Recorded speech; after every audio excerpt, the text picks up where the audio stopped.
Magandang umaga po sa inyo, mga kapatid, mga kababayan.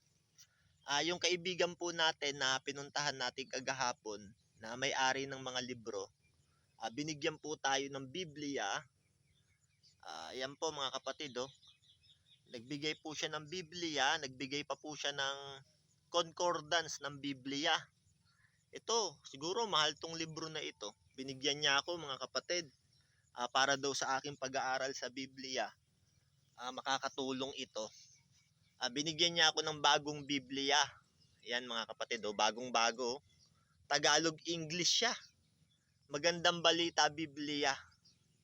Yan, binigyan niya ako. Wala pang karumi-rumi. Binuksan ko to naka-cellophane pa mga kapatid.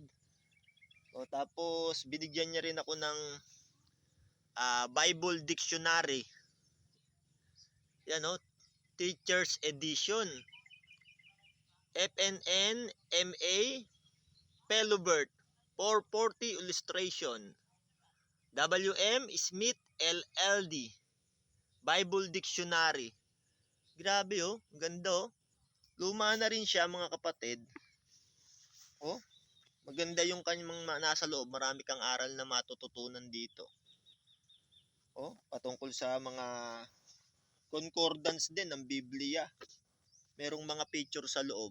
Luma na rin tong na ito. Malaking tulong ito kasi marami kang matututunan din sa mga ibinigay niya. Tapos yung ipinagyayabang ni Boy Letra na meron siyang strong, The New Strongs na libro, binigyan din niya ako ng concordance ng strong concordance. Yan mga kapatid of the Bible. Yan yung pinakita ni Boy Letra. Sabi niya, kaibigan, sa'yo na lang rin yan, uwi mo na. Yan, binibili sa kanya to ng mga pastor, ng mga mangangaral, pero di niya binibenta. Pero sa atin, binigay niya na lang. Kasi nga, kaibigan natin siya. Marami siyang mga libro. Yun, mga kapatid. Marami tayong libro ngayon na natanggap doon sa ating pinuntahan na library. Maraming mga libro doon, binigyan tayo. Salamat sa Diyos, mga kapatid. Ito na, meron na tayong bagong Biblia at meron tayong strong concordance ng Biblia na ibinigay sa atin mga kapatid.